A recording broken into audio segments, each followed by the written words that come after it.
Now, in this lecture, one more question on Fourier series expansion. Fx is equal to modulus function of cos x, mod of cos x.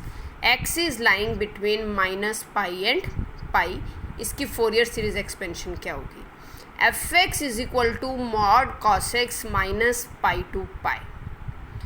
In general हम Fourier series expansion कैसे लिखते हैं? Fx is equal to a naught by 2 plus sigma n cos from 1 to infinity a n cos nx plus sigma n cos from 1 to infinity b n sin nx. General Fourier series expansion है. इसके बाद लिखोगे a not का general formula, a n का general formula और b n का general formula. Now हमको ये पता है कि जो मॉड फंक्शन होते हैं ना, उनकी वैल्यू हमेशा पॉजिटिव आती है. चाहे आप x को पॉजिटिव पुट करो, चाहे आप x को नेगेटिव पुट करो, कुछ भी पुट करो, वो हमेशा पॉजिटिव आती है. यानी अगर मैं x को माइनस x से रिप्लेस कर दूँ तो भी कोई फ़र्क नहीं पड़ेगा, फंक्शन की वैल्यू वही आएगी.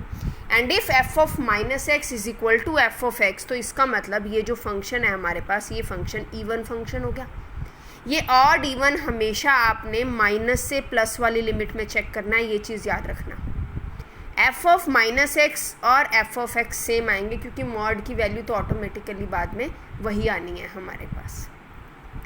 तो मॉड फंक्शन जो है वो हमेशा इवन फंक्शन होता है, और इवन फंक्शन होता है तो इवन फंक्शन के केस में हम कौन सा कॉफिशिएंट ज़ीरो करते हैं फोरियर सीरीज़ का? bn. और a नॉट और a n कुछ ना कुछ सॉल्व करके आएंगे. तो अब इसको हम कैसे आगे प्रोसीड करेंगे, देखिए a not is 1 upon pi minus pi to pi F x D x. a n is 1 upon pi minus pi to pi F x cos N x D x. और क्योंकि mod cos x even function है, और even function के case में Fourier coefficient bn zero होता है ना. और bn होता क्या है एक्चुअली? It is what?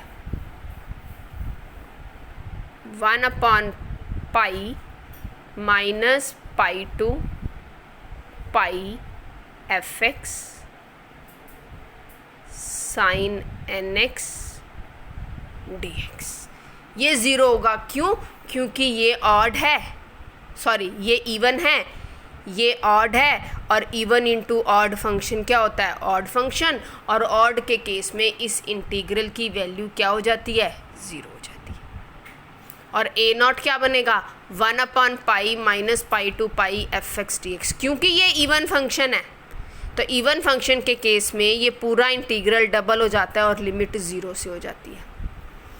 इसी तरह से a n 1 upon pi minus pi to pi F x cos N x D X.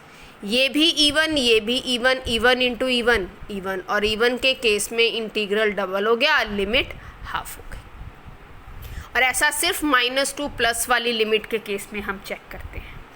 अब हम निकालेंगे a नॉट और a n. bn तो ज़ीरो है, और बाद में इसको सीरीज़ में पुट कर देंगे. Now a not is 2 upon pi 0 to pi. Function क्या था? Mod cos X D x.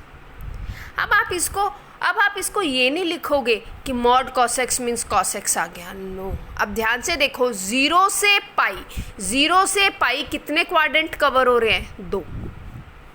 पहला 0 से पाई बाय 2, सेकेंड पाई बाय 2 से पाई.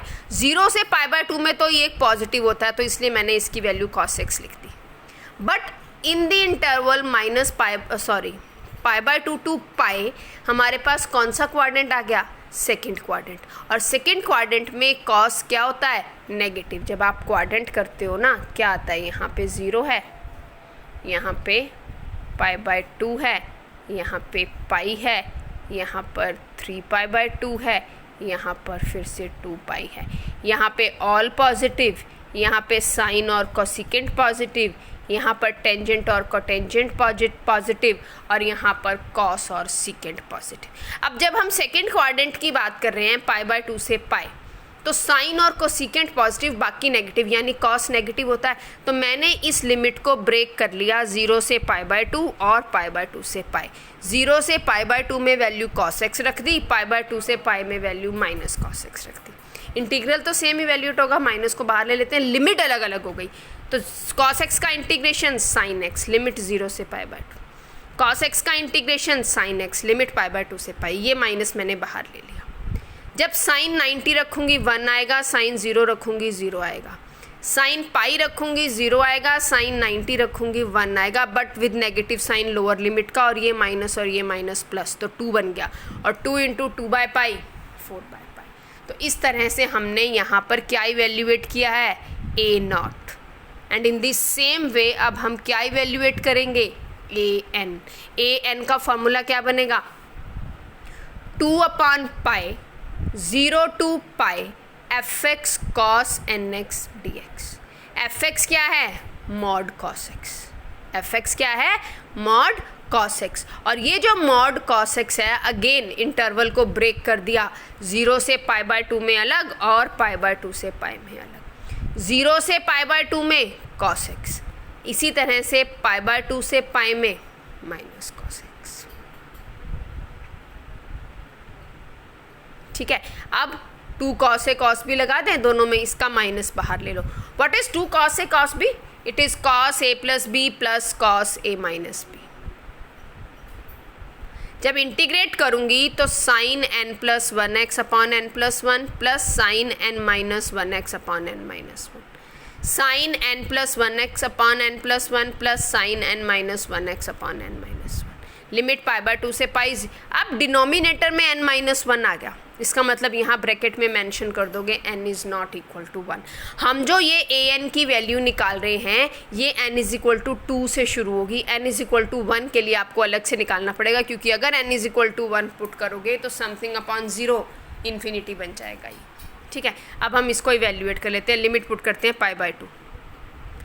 जब 0 पुट करूँगी तो दोनों 0, पाई पुट करूँगी तो दोनों पाई, क्योंकि मल्टीपल ऑफ पाई बन जाएगा, और जब वापस पाई बाय 2 पुट करूँगी तो कुछ ना। अभी हम इसको इवेल्यूएट नहीं कर रहे, इसको एज इट इज़ छोड़ रहे हैं, इसको इवेल्यूएट करेंगे लास्ट में जब सीरीज़ में पुट कर लेंगे।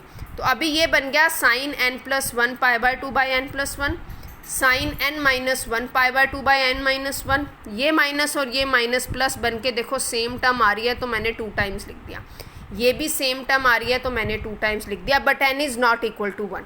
ये जो ए एन की वैल्यू आई है, ये n इज़ इक्वल टू 2 से है, n इज़ इक्वल टू 1 के लिए आपको अलग से निकालनी पड़ेगी, यानी a1 अलग से निकालना पड़ेगा। इस फॉर्मूले में जो ए एन का फॉर्मूला लिखा था, आपको n की जगह 1 पुट करना है बस, वही, क्योंकि मॉड कॉस एक्स है। तो अगेन इसको ब्रेक करेंगे, 0 से पाई बाय 2 और पाई बाय 2 से पाई, तो क्या बनेगा देखो,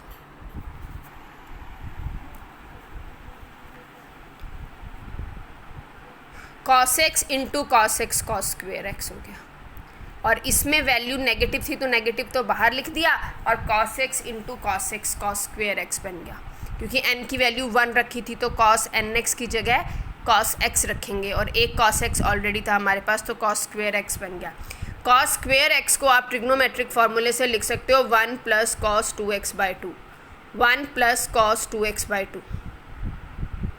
ठीक है, ये जो बाय 2 था मैंने बाहर ले लिया, 2 से 2 कैंसिल हो जाएगा, 1 का इंटीग्रेशन x, cos 2x का integration sin 2x by 2, limit 0 से पाई बाय 2, लिमिट पाई बाय 2 से पाई। जब इसको इवेल्यूएट करूँगी ना तो ये सब कट कटा के मेरे पास 0 आ गया है, यानी a1 की वैल्यू 0। अब लिखते हैं फोरियर सीरीज़, और वो जो ए एन वाला पार्ट था ना उसको अब सॉल्व करेंगे। फोरियर सीरीज़ क्या थी, mod cos x is equal to A not by 2 plus, क्योंकि a1 अलग से निकाला है, a1 cos x plus n goes from 2 to infinity an cos nx। bn तो पहले ही 0 हो गया, इसलिए हमने वो वाली टर्म यहाँ लिखी नहीं, वो हमने पहले ही मेंशन कर दिया था कि bn 0 है। a नॉट की वैल्यू क्या आई थी हमारे पास 4 बाई पाई, तो ये 2 बाई पाई बच गया, प्लस ये a1 की वैल्यू क्या आई है 0, 0 इंटू समथिंग 0, ख़त्म। यहाँ ये वैल्यू पुट कर दी। अब ये पुट करने के बाद ना, now the main thing is आपको इसको एक्सपेंड करना है। जब मैं n को 1 रखूँगी, n को क्या रखूँगी 1, 2 upon pi as it is, sorry 1 वाली टर्म तो गई, n को क्या रखेंगे 2, तो cos 2x तो आएगा ही। जब n को 2 रखूँगी तो ये बनेगा 2 plus 1 3 pi by 2 upon 3, sine pi by 2 upon 1, sine 90 क्या होता है 1, तो cos 2x अपॉन 1 आ गया। यहाँ पे n को 2 रखा। अब व्हाट इज साइन 3π/2? साइन 3π/2 की वैल्यू क्या होती है -1, और अपॉन तो 3 है ही cos 2x। अब ये -1 कैसे आई ये देखो, जब मैं यहाँ पर पुट करूँगी ना, यहाँ मेरे पास क्या बनेगा, ध्यान से देखो, सिर्फ इस टर्म को सॉल्व करके दिखा रही हूँ मैं, सिर्फ इस टर्म को। जब मैंने n को 2 पुट किया तो ये बना साइन 3π/2/3 प्लस साइन π/2/1। इसमें पुट किया, देखो इसके अंदर n को क्या पुट किया 2, तो sine 3π/2 upon 3 plus sine π/2 upon 1। What is sine 3π/2? Sine pi plus π/2 upon 3। And what is sine 91? तो वो +1 तो है ही है ना। What is sine pi plus π/2? कौन सा क्वाड्रेंट आएगा, पाई प्लस π/2? थर्ड क्वाड्रेंट में साइन क्या होता है नेगेटिव, और पाई की वजह से चेंज नहीं होगा, साइन 90 ही रहेगा। तो ये क्या बन गया 1/3। तो माइनस का 1/3, देखो वही लिखा मैंने यहाँ पे, माइनस का 1/3 cos 2x। जब n को 3 रखूँगी, 3 + 1 4 π/2 मतलब 2π, और साइन मल्टीपल ऑफ पाई मतलब 0। जब n को 3 रखूँगी, 3 - 1 2 × π/2 पाई, साइन पाई 0, यानी n को 3 रखने पे तो मेरे पास पूरी वैल्यू क्या आ रही है 0 आ रही है। 2 पुट किया था तो ये आई थी, 3 पुट किया तो 0 आई। अब क्या पुट करेंगे 4। जब 4 पुट करूँगी तो 4 + 1 5 π/2 अपॉन 5, 4 - 1 3 π/2 अपॉन 3, ये बनेगा देखो sine 5 π/2 upon 5 plus sine 3 π/2 upon 3। इसको फिर से खोलेंगे। साइन 5 π/2 कैसे लिखा जा सकता है, ये इक्वल टू का साइन है, sine 2π plus π/2 upon 5 plus sine 3 π/2 को लिखा sine pi plus π/2 upon 3। Sine pi plus कौन सा क्वाड्रेंट थर्ड, तो ये तो नेगेटिव आएगा। साइन 2π प्लस कौन सा क्वाड्रेंट पहला क्वाड्रेंट, तो ये पॉजिटिव आएगा। तो 1/5 माइनस 1/3। देखो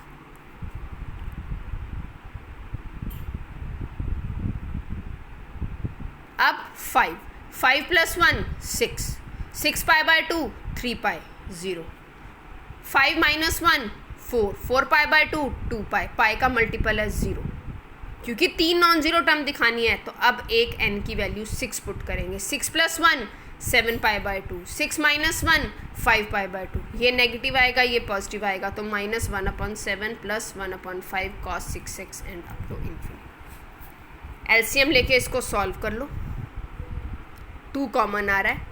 15 can be written as 3 × 5, 35 can be written as 5 × 7, 1 + 1 - 1 plus, ध्यान से देखो 3 can be written as 1 × 3, 15 can be written as 3 × 5, 35 can be written as 5 × 7। तो मैंने एक ऑर्डर में सीरीज लिख दी, क्या mod cos x = 2/π plus 4/π cos 2x upon 1 × 3 minus cos 4x upon 3 × 5 plus cos 6x upon 5 × 7 and so on up to infinity. तो ये हमारे पास mod cos x की फोरियर सीरीज एक्सपेंशन आ गई। अब यहाँ से आप मुझे फाइंड आउट करके दोगे, hence evaluate what 1/1 × 3 minus 1/3 × 5 plus है हाँ plus 1/5 × 7 and so on up to infinity. इसकी वैल्यू क्या आएगी ये आप निकाल के दोगे मुझे, इसको यूज़ करके ये आपको इवेल्युएट करना है। सोचो क्या पुट करेंगे, ठीक है। कुछ और प्रैक्टिस के लिए क्वेश्चंस दूंगी मैं, अभी कम से कम 4-5 क्वेश्चंस और, उसके बाद आपका यहाँ तक का फोरियर सीरीज़ कंप्लीट हो जाएगा।